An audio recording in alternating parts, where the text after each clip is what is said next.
Emergency crews continue to battle lava flow and hazardous fumes today, 4 days after the Kilauea volcano erupted on Hawaii's Big Island. Roadblocks are set up miles away from where lava is spilling out from fissures on the street. The eruptions have been followed by a series of small earthquakes. The ground split open near the Leilani Estates subdivision. 35 structures, including at least 26 homes, have been destroyed so far, with nearly 2,000 people forced to evacuate and unsure of how long they'll be displaced. While the lava can be slow-moving, this time-lapse footage shows just how devastating it can be as it makes its way across streets. Kept me up weeks on weeks knowing that the volcano is there, and this nightmare finally came true today. The whole house up in flames. Living here, that's the gamble that you take, is to have all this beauty. And it's the volcanoes. You got to just know that you live on an active volcano. Some residents have been allowed back into safe spots briefly to collect pets and belongings. All the while, sulfur dioxide, a toxic gas, is being released through volcanic vents in the ground, prompting a cell phone alert from local officials to avoid it at high levels. No fatalities have been reported, but authorities are asking all tourists and sightseers to avoid the Leilani Estates area. And for more about the volcano, the eruption, and the risks in the days to come, let's talk to a volcanologist who studies Kilauea and others regularly.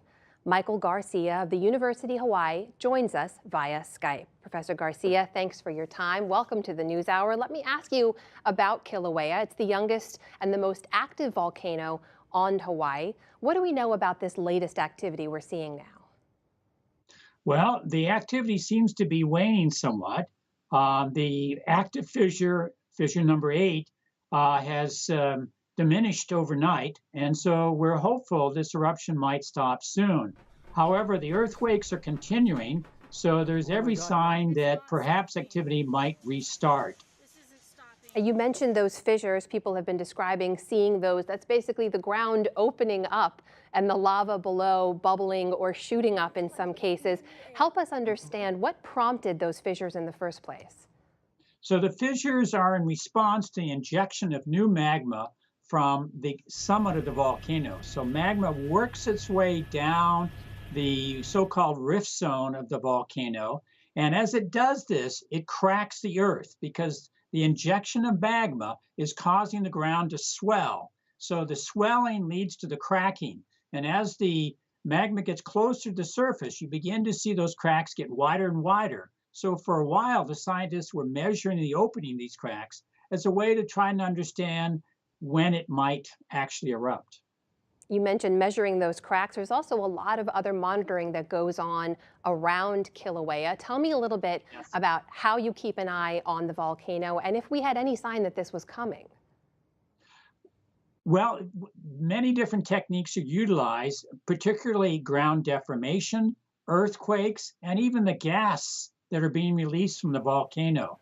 So a variety of different kinds of techniques are utilized to try and understand what's going on at depth. And sometimes we're caught off guard in terms of, like in this case, that the eruption would leave the locations where you had 2 active vents. You had a lava lake for the last 10 years at the summit of the volcano. You had an active vent for 35 years on the middle of the East Rift Zone. Both of those things have lost their magma flow, and instead the lava has drained down the rift zone and then popped up 20 kilometers away from where it was erupting previously. So a lot of the focus as people pay attention to this has been on the lava flow, right? There's been some mesmerizing videos on social media and elsewhere, but you mentioned the gas. I want to ask you about that. A lot of people are pointing to that sulfur dioxide as something that is much more of a threat. Tell me about that. Well, it's a threat if you get caught off guard. Normally, like yesterday in particular, we had strong trade winds. So as long as you're aware of where the vents are and which way the wind is blowing, you should be able to avoid that gas. But there are times when the trade winds drop down and the gas lingers in the forest or along the highways, and you could be caught off guard and get gassed. I've had that happen to me several times. It's a very unpleasant experience. There's been a number of homes destroyed, right? Dozens and dozens, hundreds of people forced to evacuate as well. What can you tell us about this subdivision, this Leilani Estate subdivision that has been particularly harmed by this latest activity? Well, over 1,700 people live in this subdivision, but it's got the highest ranking of a hazard zone on the island. So it's hazard zone 1.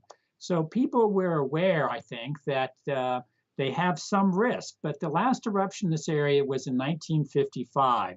So I think people were under the impression that nothing may happen for a while.